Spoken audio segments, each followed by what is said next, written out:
Olá pessoal, boa tarde. Vamos aguardar algumas pessoas começar a chegar na sala. Estela, quer o seu café? Eu tô movido a café 24 horas do dia. Nossa pauta é café com autismo, mas eu não queria conversar sozinho, eu queria ver perguntas. Tem uma janelinha aí na sala de bate-papo que é um pontinho de interrogação. Quem quiser clicar nessa janelinha, manda a pergunta, é melhor de visualizar do que nos comentários, tá? Bom, acho que a maioria me conhece, quem está na sala, Estela, Desirê, Elizabeth, quem mais? Acho que é Meire, Graciosa. Eu sou o professor Wilson, sou terapeuta ocupacional, já há uns 23 anos trabalho como terapeuta ocupacional. Sou professor universitário, autor desse livro, Autismo Azul e de Todas as Cores. Sou diretor da Mais Estímulos, que é um centro de estudos, formação e consultoria, que não só oferece cursos de formação, mas palestras, minicursos, e temos também uma parceria com a FMB, que é a Faculdade do Maciço Baturité, onde a gente também oferece pós-graduação. Tem um outro livro meu saindo em breve, não saiu ainda por conta desse período de pandemia, mas em breve está saindo, Deficiência Intelectual e Síndromes Infantis. E tenho conversado sobre diversas temáticas desses assuntos, navegando aí pela educação, saúde, ação social, direitos das pessoas com deficiência, direitos da pessoa com autismo. Desde que começou esse período de isolamento social, a gente tem feito muitas lives, conversando sobre diversos assuntos, né, convidando algumas pessoas a participar com a gente, como a professora Lucimeire Carvalho, que está aí na sala, professora Ivana Gonçalves, Gláucia Narciso, Estela Mares, apesar de que a nossa live, a internet não ajudou muito, professora Kátia, participei também com o Pintando Sete, então sempre falando sobre esses assuntos que são interessantes às nossas práticas profissionais, no sentido de levar a cada um de vocês que participam desse momento ou que assistem em momento posterior, informações que sejam de fato relevantes à prática de trabalho de cada um. Gostaria de agradecer aqui a minha equipe de trabalho, que eu estou sentindo muita falta, né, do convívio aos sábados com vocês, professora Lucimeire, Ivana, Gláucia, André, Gabriel, Patrícia Trigo, Ana Lúcia Farias, Nilsa, Ivanice, Adriana, a Varienca, professores que têm feito a grande diferença no trabalho junto com a gente na pós-graduação e em curso de formação. Professora Kátia, Ana Cláudia Bonfim, uma equipe bem bacana de profissionais que compõem a minha equipe de trabalho e que a gente está aí afastado há uns 3 meses, 90 dias já. Eu já estou 90 dias em casa. Estou sentindo falta desse convívio com vocês e do convívio também com todas as minhas turmas de pós-graduação, né? A gente já tem 26 turmas de pós-graduação e diversos cursos que sempre acontecem aos sábados no Colégio Pia Marta Montes, onde a gente funciona com esses cursos de pós-graduação e cursos de formação. Nesse momento de isolamento social, a Mais Estímulos também, assim como todas as instituições, está buscando se reinventar. E aí nós estamos com um projeto experimental de cursos de formação à distância. Até julho, até final de julho, eu estarei ministrando diversos cursos de formação à distância, onde eles acontecem com vídeos gravados, com atividades para cada vídeo, destacando aí diversas temáticas. E a partir de agosto, a gente vai ter outros cursos, não só comigo, mas também com a participação de outros profissionais da minha equipe de trabalho, né, como a professora Lucimeire, Ana Lúcia, Gláucia, Ivana, profissionais que já fazem parte da minha equipe, que estão comigo já desde que a gente começou as propostas de trabalho com a Mais Estímulos e a Faculdade do Maciço Baturité. Então, até julho eu estou ofertando esses cursos à distância. A gente já tem muitas pessoas participando, né? Esse período está sendo de observar como pode acontecer essa adesão das pessoas a esse movimento de estudar em casa. E a partir de agosto a gente vai ter aí outros cursos que a gente ainda vai sentar para elaborar direitinho, pensando aí nas diversas áreas que necessitam de formações constantes quando da recepção desse aluno, desse paciente com alguma dificuldade ou alguma deficiência. A gente lançou agora em maio o curso Compreendendo as Singularidades do Autismo, que já está acontecendo, que são 25 vídeos, né, todos gravados por mim com atividades. Lançamos o curso de TDAH e Estimulação Cognitiva, com 21 vídeos, também com várias atividades, com os slides disponíveis para os participantes consultarem. Lançamos o curso de Estimulação Sensorial, Desenvolvimento Infantil e Aprendizagem, também são 20 vídeos. São vídeos curtos de 10, 12 minutos que você pode assistir, ler o material que vai em slides e fazer a sua pesquisa para compreender melhor o assunto. Lançamos também o curso de Atendimento Educacional Especializado, Estratégias Lúdicas e Atividades Complementares e Suplementares, que aí é bem mais focado em quem trabalha na sala de recurso multifuncional e nos centros de AE, também já está acontecendo. E vamos lançar agora, nos próximos dias, mais 2 cursos que são interessantes, que é Deficiência Intelectual e Síndromes Infantis, que são 30 vídeos com várias síndromes sendo abordadas e a deficiência intelectual nesse contexto da comorbidade em muitas síndromes.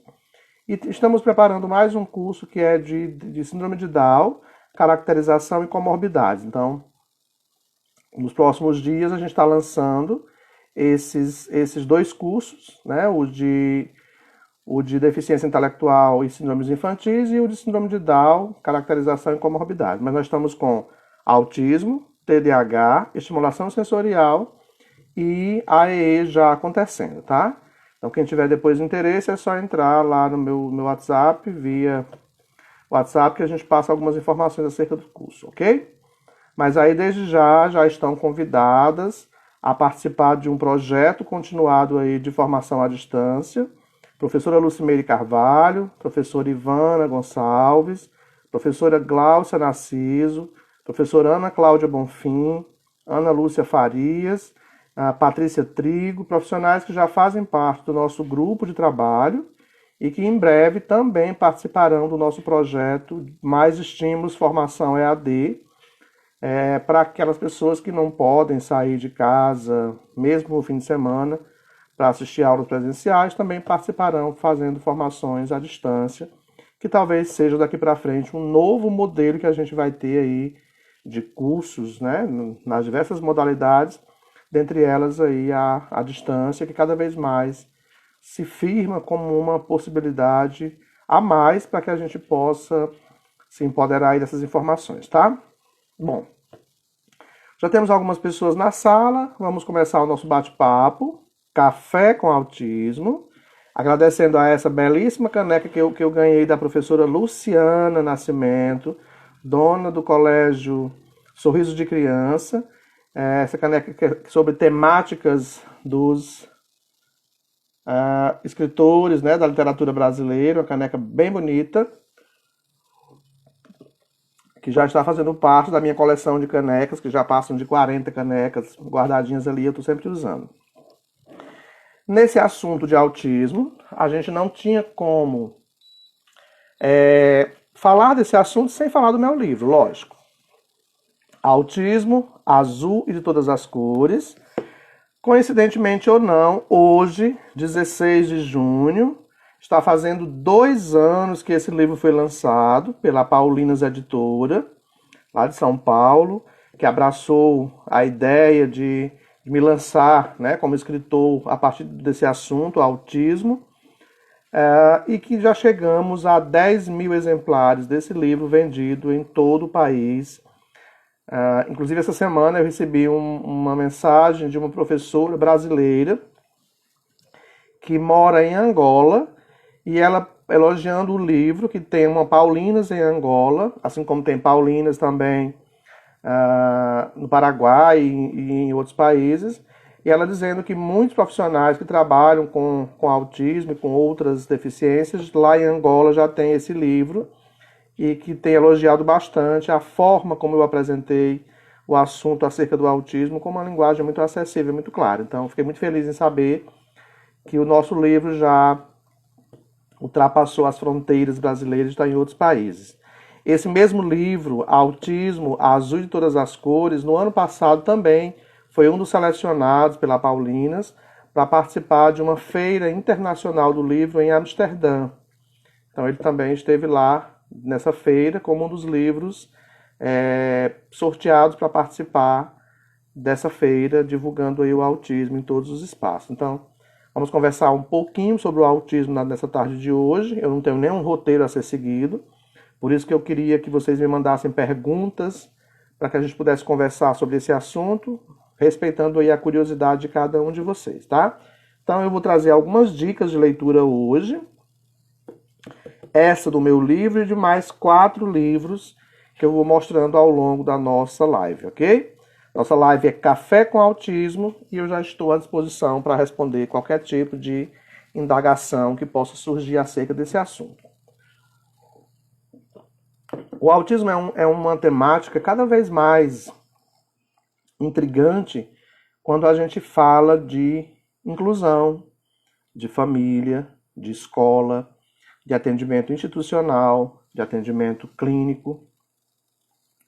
E nesse período de isolamento social, que já somam-se aí 3 meses, 90 dias de afastamento das atividades presenciais, a gente tem um outro grande desafio, que é o retorno da pessoa com autismo à sua vida habitual, que foi interrompida lá no dia 14, 15 de março, quando surgiu a ideia aí da paralisação, tá?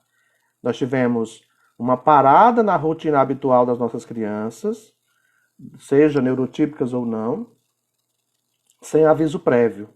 E quando a gente fala de autismo, qualquer mudança que a gente vai oferecer enquanto proposta de trabalho para essa neuroplasticidade cerebral, ela precisa ser antecipada, ela precisa ser avisada com antecedência.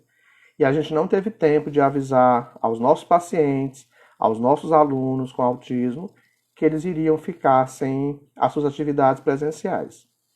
E isso gerou aí um mal-estar muito grande, porque as famílias se viram 24 horas do dia, todos os dias, com essa criança dentro de casa, querendo sair, sem entender o porquê de não sair, sem entender por que não podiam sair, e elas tendo que se virar de todos os jeitos. Surgiu as propostas de atendimento online, que a gente sabe que não funciona 100% em todos os casos que nós temos.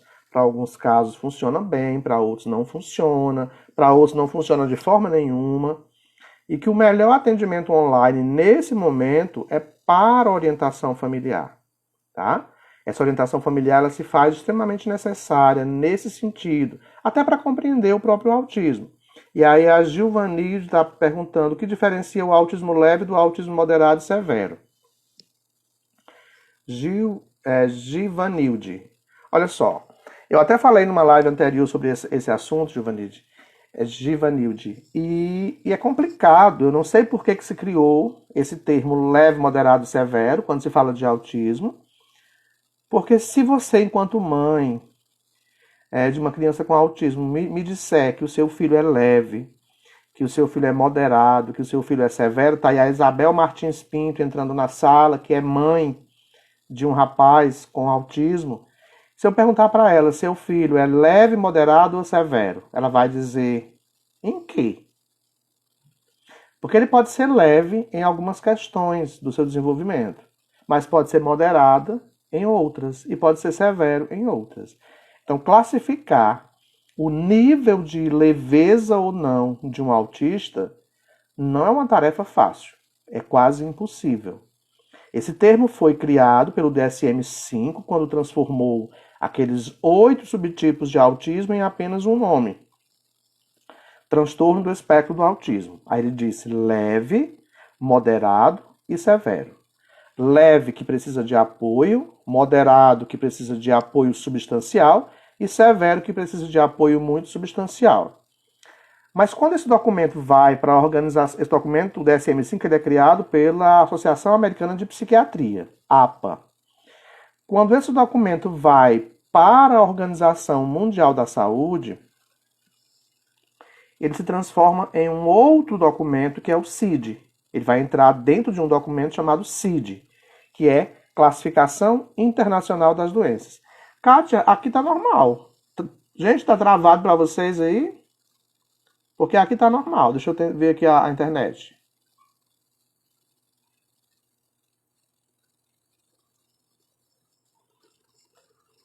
Para mim tá normal, Kátia. Ok. Então, quando esse documento vai para lá, o CID, que nós conhecemos como CID-10, que trata o autismo como F84, ponto alguma coisa, no CID-11 ele vai vir como 6A02, ponto alguma coisa. Então, nesse novo CID, que vai passar a ser usado em breve, não vai vir essa expressão leve, moderado e severo. O que vai classificar o autismo e o que a gente tem que observar do autismo nesse sentido é se tem ou não a presença da deficiência intelectual, se ele tem leve ou nenhum prejuízo na sua capacidade de linguagem funcional, a capacidade de se comunicar, de trocar informações, de compreender o outro, ser compreendido, se ele tem prejuízo na capacidade de comunicação, que ele vai chamar de linguagem funcional, ou se ele tem ausência de linguagem funcional. Esse termo leve, moderado ou severo é um termo que está no DSM-5, mas que a gente não consegue no dia a dia classificar. Em termos de aceitação ou de inclusão social, quem é mãe aí da sala, Kátia, Beth, Isabel, vai saber que quando elas dizem em algum local, meu filho tem autismo, mas é leve, a aceitação é muito melhor. Esse termo leve, moderado e severo, inclusive, é para você ter maior ou menor aceitação. Em termos de classificação, a gente não consegue falar descrevendo esse caso pontualmente, apresentando de forma geral se ele está dentro de um quadro leve, moderado e severo. A gente criou esses termos para minimizarmos o processo de aceitação do outro. É tanto que quando a mãe vem dizer na escola para o professor que o filho dela tem autismo, ela não diz assim, ele tem autismo. Não, ela diz, ele tem autismo, mas é leve. Quando ela diz mais é leve, o professor respira aliviado, porque na cabeça dele, assim como na cabeça de milhões de pessoas, qualquer sujeito que tenha uma dificuldade, uma deficiência, um transtorno, ele parece que vai agredir você o tempo inteiro. Que foi um mito que a gente criou em relação a comportamentos. E quando a gente fala no nível leve, moderado, não é muito severo, a gente meio que abranda o pavor que o outro pode apresentar ao receber esse sujeito. Então, respondendo à pergunta da Givanilde, classificar esse nível leve, moderado e severo tem até uma tabela de dificuldade, né, para identificar esse tipo de leveza. Mas aí eu teria que especificar em que área do desenvolvimento ele é leve, moderado ou severo. Eu posso fazer isso? Posso, mas eu vou dizer, ele é leve nessa questão, ele é moderado nessa, ele é severo nessa. Mas 100% leve é meio complicado a gente fazer essa classificação. Ah, mas eu já ouvi um profissional da área médica dizer que o meu filho é autista leve porque ele fala. Falar não classifica leveza ou gravidade de ninguém. Ele pode ser leve na fala, mas na questão sensorial, nas questões alimentares, comportamentais, nas questões de aprendizado, eu vou ter que olhar caso a caso para ver se isso é leve, moderado ou severo dentro de cada área específica. Portanto, não dá para a gente pensar nessa classificação. E nem importa isso. Importa como ele pode aprender a partir do que a gente pode oferecer. E aprender não é ler, escrever e calcular. Aprender é tornar-se independente, autônomo. Neuroeducação, Marjorie está dizendo. Wilson, cada criança tem seu tempo de desenvolvimento, mas quando bebê já podemos ter indicadores. Sim, muito bom. Já. Esse discurso de cada criança tem seu tempo para aprender, para se desenvolver, é um discurso da área pediátrica. Né? Inclusive, algumas mães escutavam esse relato que o médico dizia, olha, seu filho Cada criança tem um tempo, espere, você que é ansiosa demais, tal, e isso gerava um prejuízo porque tirava da mãe a oportunidade de estimular, mesmo sem um diagnóstico. Quais são esses sinais que um bebê pode dar? Vamos chamar esses sinais de bebês de 6 meses, de 8 meses, de 9 meses, de sinais ou sintomas de risco para o autismo. Olha só, sintomas de risco para o autismo. Por que sintomas de risco? Porque podem passar e não ser autismo. E podem cada vez mais se acentuar e vir a se configurar como autismo, ok? Por isso que a expressão melhor é sintomas de risco para o autismo. Pronto, e vamos lá. Quais são esses sintomas de risco? Aquele bebê, né, dentro daquele mito, que não olha para o olho da mãe, que não corresponde à atenção que a mãe oferece a ele, que se recusa a mamar, que tem uma sucção pobre durante a mama, né, que mama, mas não é o suficiente porque ele não consegue sugar por uma questão de sensibilidade tátil gustativa. Aquele bebê que chora no braço da mãe e fica quietinho na hora que ela bota no berço. Aquele bebê que a mãe vai lá no berço, oferece as mãos para ele, ele não corresponde com as mãozinhas de volta. Aquele bebê que tem um desconforto, que chora por horas seguidas e você não consegue acalentar. Aquele bebê que tem um atraso muito significativo no balbucio, naquelas aquisições primárias para o processo de desenvolvimento da linguagem. Aquele bebê que acorda à noite e é capaz de amanhecer o dia brincando com as mãozinhas, sem chorar para que a mãe venha tirar do berço, que o natural é o bebê chorar, já com a intenção de que a mãe venha e pegue. Aquele bebê que se desorganiza à noite e que a mãe pega, quanto mais ela pega, mais ele se desorganiza. É um bebê que possivelmente pode ter uma insônia agitada, e aquele outro que vira à noite brincando com as mãozinhas sem chorar por ninguém, pode ter uma insônia calma, que são transtornos associados aí a algumas condições diagnósticas. Então, esses sintomas de risco, eles podem apresentar-se logo em meses de vida, 6 meses, 9 meses. E quanto mais o tempo vai passando, mais eles vão ganhando intensidade. Isso não quer dizer que todo bebê com autismo tem esses sintomas muito cedo. Tem bebês que têm esses sintomas que eu apresentei depois de 1 ano, depois da primeira festa de aniversário, que vai lidando, as demandas sociais vão aumentando cada vez mais, e ele vai tendo dificuldades em atender a essas demandas. Então, esses primeiros sintomas podem aparecer muito cedo, e mais só serem percebidos muito tarde. Por quê? Porque normalmente a família só percebe essas dificuldades quando a criança entra na vida escolar, ou quando ela tem um comparativo muito distante desse filho com o outro, ou quando tem crianças próximas e há um distanciamento muito grande entre o desenvolvimento de um e do outro. Por isso que acaba muitas vezes não sendo percebido. E como hoje a gente tem crianças de 1 ano e meio, de 2 anos chegando na creche, que também já temos profissionais nas creches com formação, com melhor entendimento para identificar o autismo, a gente já tem aí a possibilidade de se levantar um sinal de alerta para orientar a mãe para uma avaliação neuropediátrica com maior profundidade, já se entendendo aí as condições dos transtornos do neurodesenvolvimento que são percebidos muito cedo. Tá? Mas aí, nesse sentido, muitos sintomas já acontecem cedo. Ah, mas eu nunca percebi os sintomas do meu filho. Percebeu. Você não percebeu para achar que fosse uma condição diagnóstica. Mas quando lá na frente o diagnóstico vem a se confirmar, você vai lembrar de um monte de coisas que passaram por você despercebidas e que você não entendeu que era um sinal. Você vai lembrar da mama, vai lembrar da dificuldade de mamar, de sugar, da pobreza na sucção, dos desconfortos que a criança tinha com alguns alimentos, né, que podia já ser uma questão de ordem sensorial, do choro, que podia ser constante e às vezes sem um motivo aparente, das noites de sono mal dormida porque a criança não dormia bem, podia ter uma dificuldade associada aí a questões dos transtornos de sono. Vai se lembrar de uma infinidade de coisas que passaram despercebidas e só depois que a ficha caiu, que o diagnóstico chegou, é que vai se lembrar dessas condições que até então não eram consideradas tão significativas. Por isso que ao fazer a avaliação do diagnóstico, o neuropediatra ele faz uma entrevista, que é utilizando isso aí muitas vezes do MChat, que que são 23 perguntas voltadas aí ao entendimento do desenvolvimento do autismo. Mas antes de pensar no autismo, ele vai pedir exames para que você não se precipite em afirmar uma condição diagnóstica para o autismo antes de descartar outras coisas.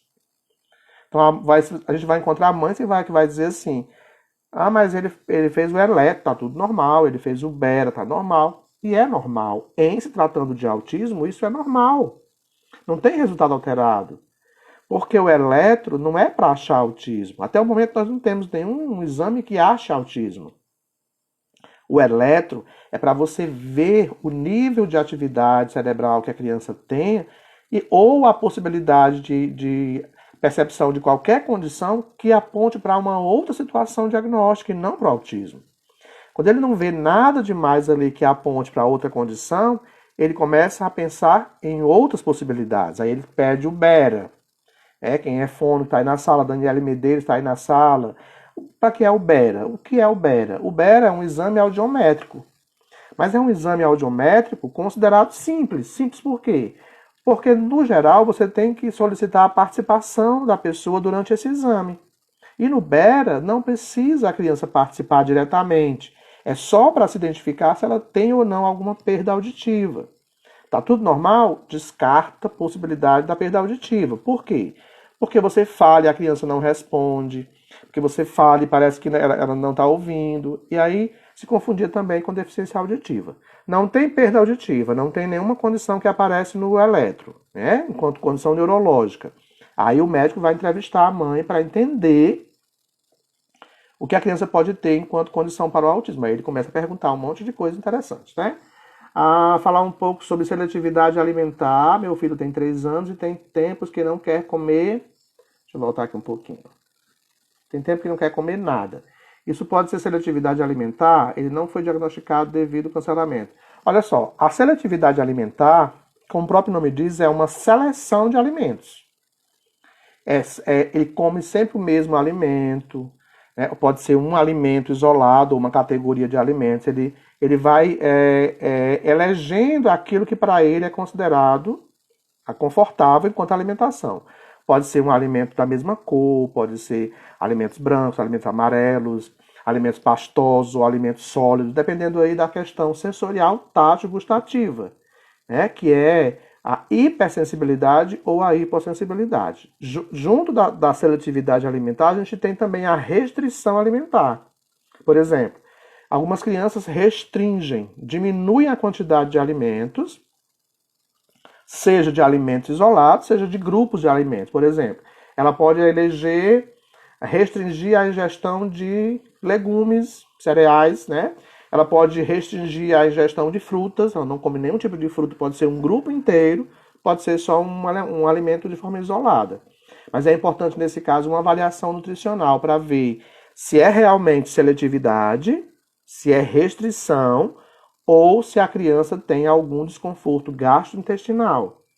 Algumas crianças com autismo, por exemplo, 10% das crianças com autismo, ao comer determinados alimentos, podem ter dificuldades na digestão desse alimento, ou ter dores abdominais, ou ter algum tipo de desconforto de ordem gastrointestinal em função desse alimento. A gente tem aí doença celíaca, que é muito presente no autista. A gente tem diversos alimentos que provocam alergias intestinais. Por isso que a gente tem que entender a partir do descarte de tudo isso. É uma condição gastrointestinal? A criança tem uma intolerância a esse alimento? Ou ela realmente tem só uma seleção que é visual, que é olfativa, e essa seleção se dá por uma condição sensorial?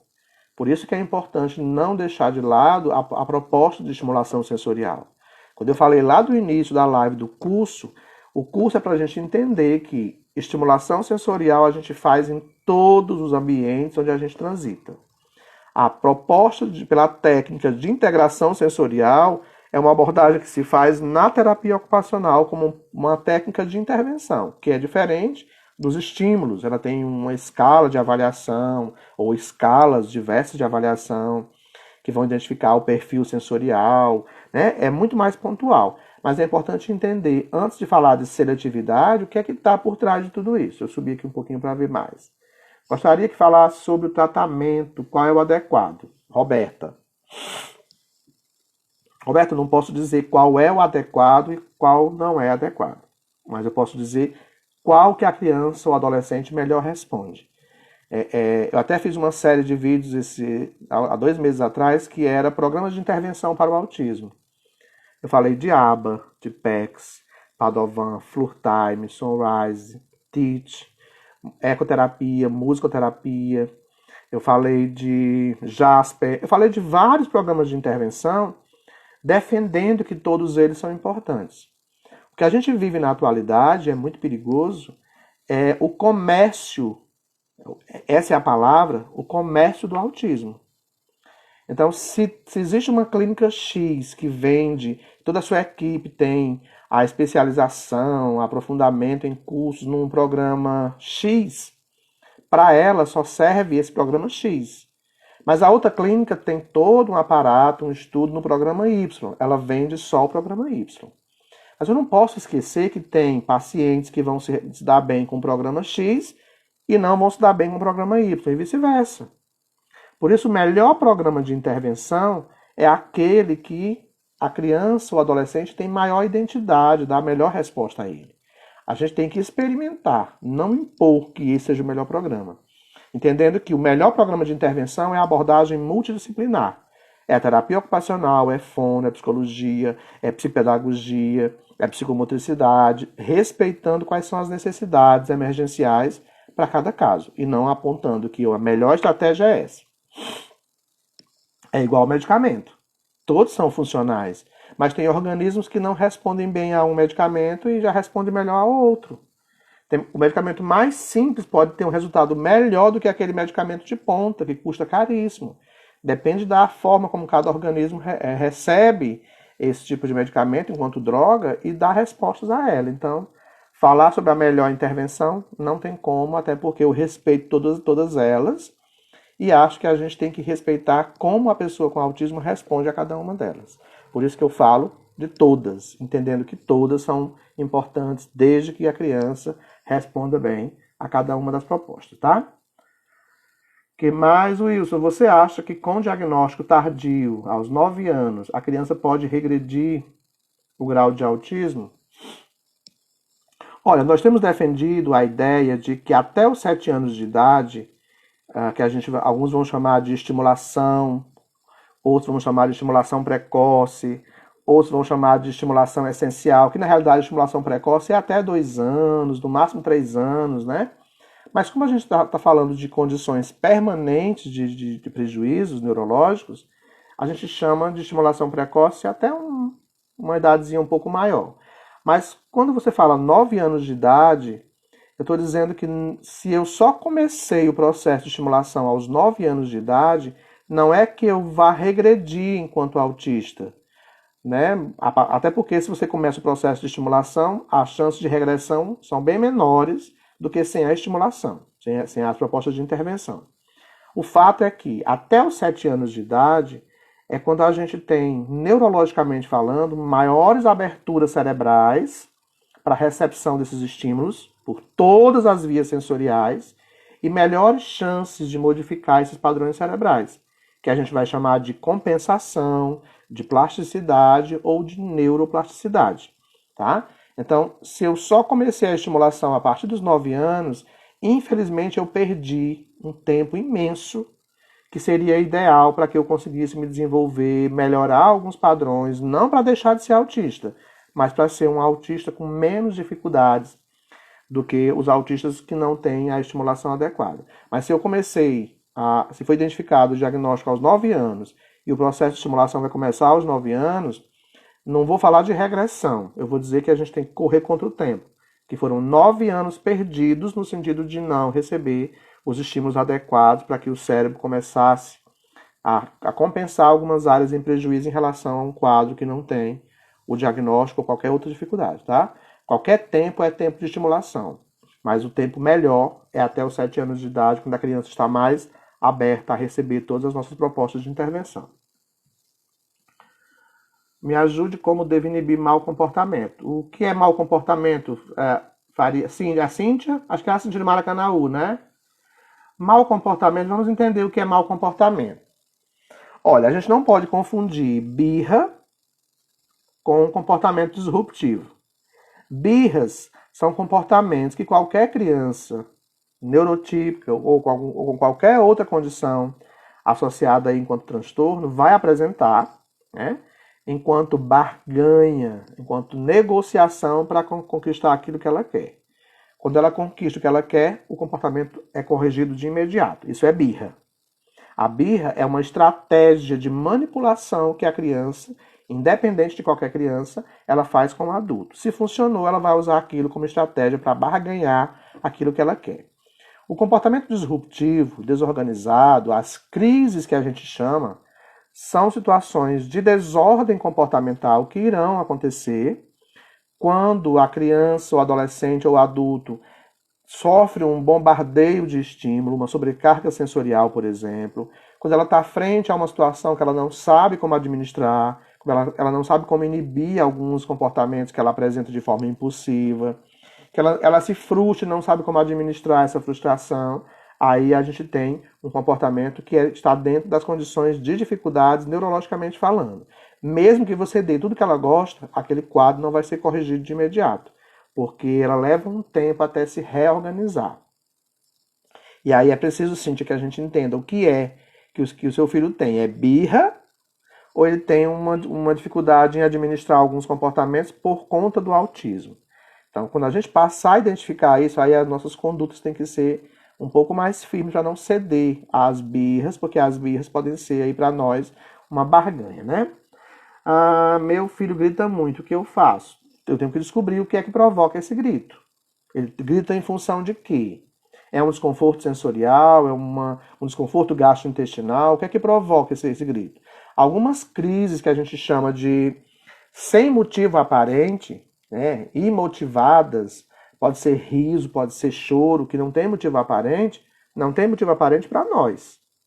Mas para um autista, um sanduíche que é cortado em triângulo e eu cortei hoje em retângulo é um motivo de desorganização. Para a gente ter uma ideia da simplicidade de alguma coisa no dia a dia que pode levar a um comportamento desorganizado. Então eu tenho que identificar o que é que provoca isso. Quando é que ele grita? Em que situação ele grita? Por isso eu não posso dar uma resposta mais precisa para isso, tá? Tem a ver com poda neural? A poda neural a gente fala, por exemplo, quando nós, ao longo da nossa vida, desde a infância até o envelhecer, a gente realiza a deleção, a eliminação de neurônios que não estão servindo, que não estão sendo usados, dando chance para que os neurônios bons, por assim dizer, eles continuem ramificando, trocando informações, né, ampliando-se enquanto funcionalidade. A poda neural é uma das explicações da neurociência para dizer que algumas crianças com autismo, por exemplo, vinham evoluindo e de repente passaram a regredir. É como se elas tivessem prejuízos nessa poda neural, ou ausência ou prejuízo na poda neural. Daí o entendimento de que aqueles neurônios, né, de uma forma mais simples, aqueles neurônios que não estavam funcionando, que deveriam ter sido eliminados, eles não foram. E em vez de sair, eles acabaram ficando por ali atrapalhando o bom funcionamento dos neurônios que estão, né, em perfeito funcionamento. Seria uma das explicações para essa possível evolução e regressão lá nos primeiros anos de vida, principalmente, tá? Vamos lá que eu tô seguindo aqui. Deixa eu voltar aqui para ver se eu pego aqui o fio da meada. Opa. Queria que você e o pessoal lá da clínica trocassem umas ideias. Qual é a clínica? Ia ser muito construtivo o bate-papo. Olha só. Eu tenho um canal no YouTube que tem mais de 200 vídeos, não só de autismo, mas de várias outras condições, né? Eu tenho nos últimos anos, eu acho que nos últimos 10, 12 anos, eu tenho viajado por vários locais, por várias cidades, até estados, conversando sobre autismo e sobre outras possibilidades aí de intervenção. Então, não seria interessante só eu conversar com o pessoal da sua clínica, mas eu acho que o pessoal da sua clínica está aberto a buscar por informações sobre isso. Porque a minha grande preocupação ainda, deixa eu ver quem é o Neto Santos. Neto, a minha grande preocupação é que as pessoas estão buscando o tempo inteiro uma receita. Me entristece quando alguém me manda uma mensagem me pedindo dicas de atividade para trabalhar com o autista. Me entristece quando alguém diz assim, o que é que eu faço porque meu filho, ou meu paciente, ou meu aluno, ele não faz isso. Se a gente tivesse essa receita para cada situação dessa, eu vou ser bem sincero, eu estaria milionário. A gente precisa estudar o autismo para entender o autismo. A gente precisa buscar por cursos para cada vez mais se empoderar das informações e entender como cada sujeito funciona e assim pensar, a partir desse entendimento, como é que aquele paciente ou aquele aluno que eu estou acompanhando funciona de acordo com o que eu estudei, para pensar num plano de intervenção para aquele aluno. Quando alguém me liga perguntando o que fazer porque a criança não consegue escrever, não consegue comer, não consegue fazer isso ou aquilo, fica parecendo que eu vou dar uma dica, uma receita e ele vai aplicar e vai funcionar. E eu não dou essas dicas porque eu sei que não vai funcionar. Não vai funcionar porque cada caso é um caso. Veja que a gente está falando de espectro do autismo, transtorno do espectro do autismo. Se eu colocar, eu sempre dou esse exemplo, nós estamos com 41 pessoas na sala, 44 comigo agora. Se eu tivesse aqui 44 autistas, seriam 44 autistas diferentes. E aí, se você me perguntar, professor, esse adaptador de lápis, esse aqui, que é triangular, que ele faz segurar assim, ele dá certo para o meu autista? Eu digo, não sei, porque o autista é seu. Ele pode funcionar para esse e pode não funcionar para o outro. É a mesma coisa que eu acabei de falar sobre o melhor plano de tratamento. É bom para esse, mas não é bom para esse. Quem vai dizer qual é a atividade que eu vou usar, qual é o programa de intervenção que eu devo usar, é o próprio paciente. Por isso que é interessante que lá o pessoal da sua clínica esteja aberto a estudar. Eu escrevi um livro sobre autismo. Eu desde 2008, eu acho que eu falo em palestras sobre autismo. Eu coordeno turmas de pós-graduação em autismo. Eu já perdi a conta de quantos cursos eu ministrei sobre autismo, quantas palestras eu ministrei sobre autismo, e todos os dias eu estou descobrindo alguma coisa diferente sobre autismo. Todos os dias eu leio alguma coisa diferente sobre autismo.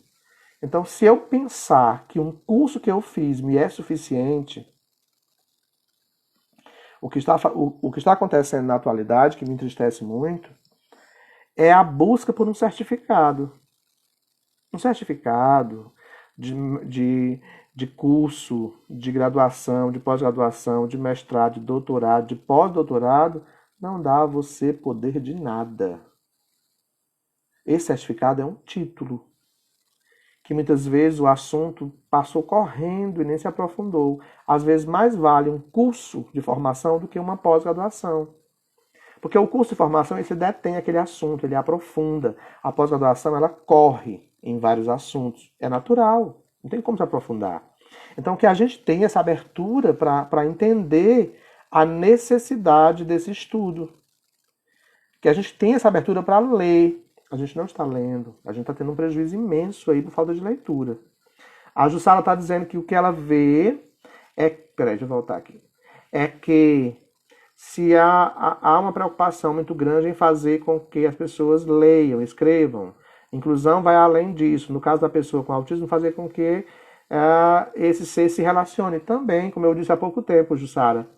A aprendizagem não é leitura escrita. A aprendizagem é ler, escrever, calcular, saber escovar os dentes, saber vestir a roupa e tirar, saber comer, saber lavar o prato, saber se comunicar, saber ir e vir, se tornar um sujeito independente.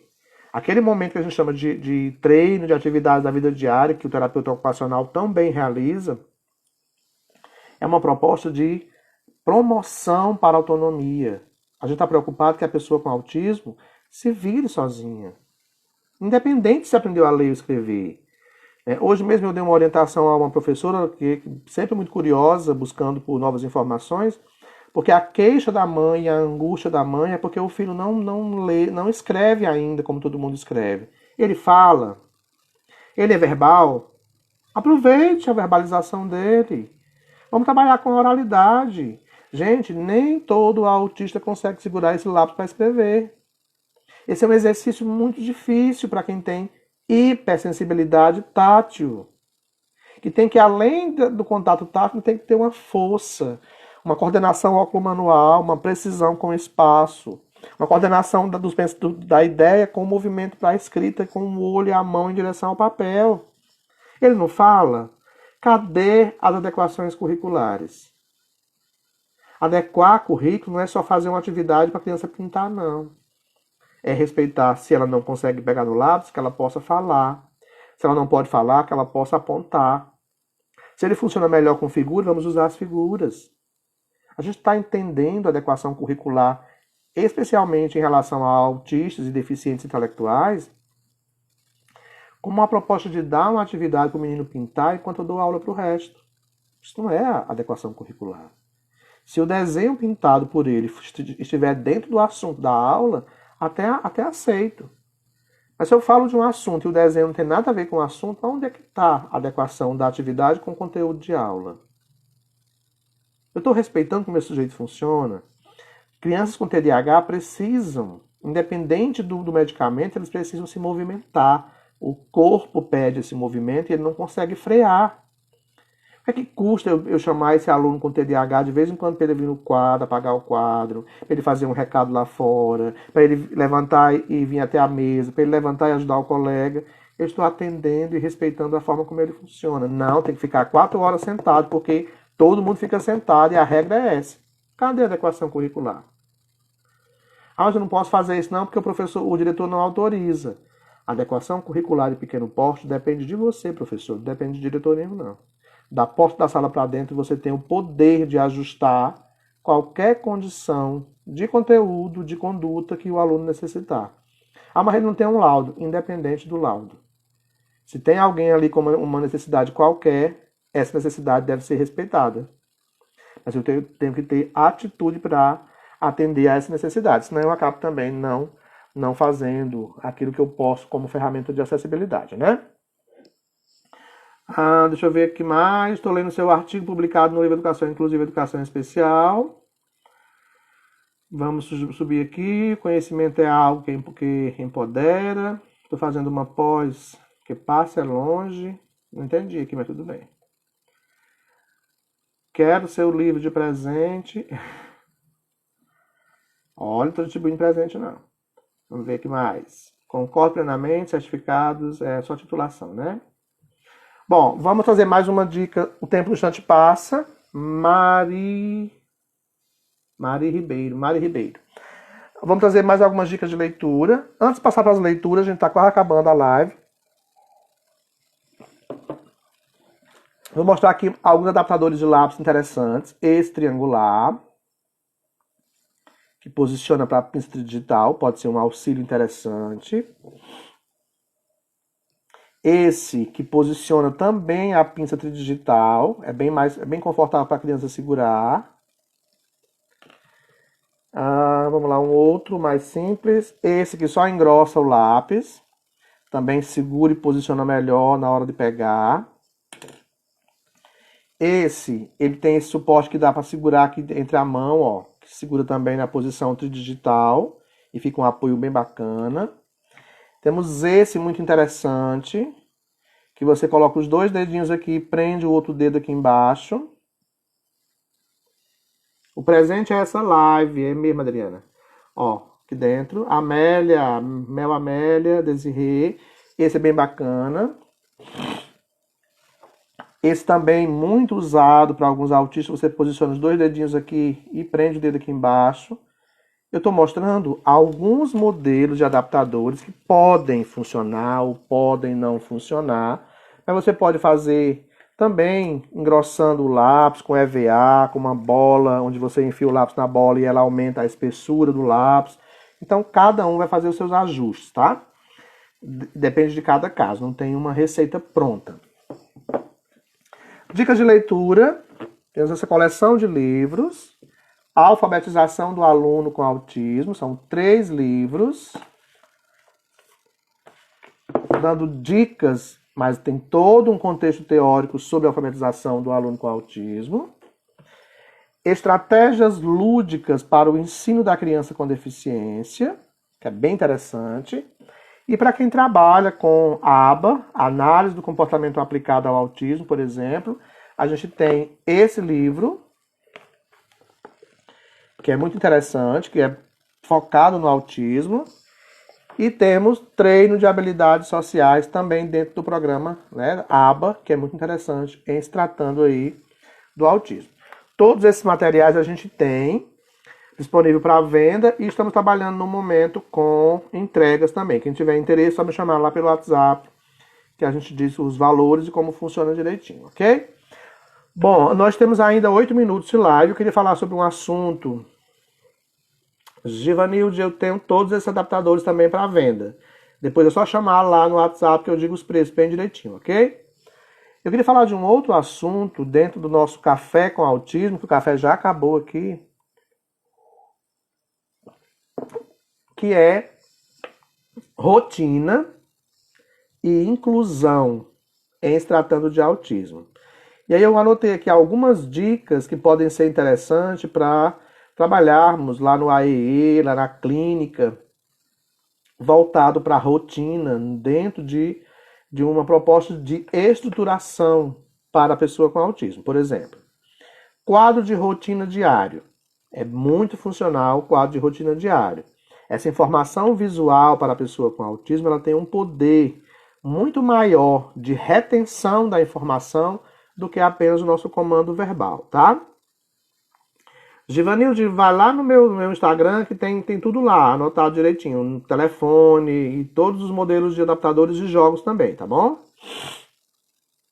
Segunda dica, recursos visuais para tarefas. Essa informação visual ela é muito mais fácil de compreensão durante a execução de uma tarefa.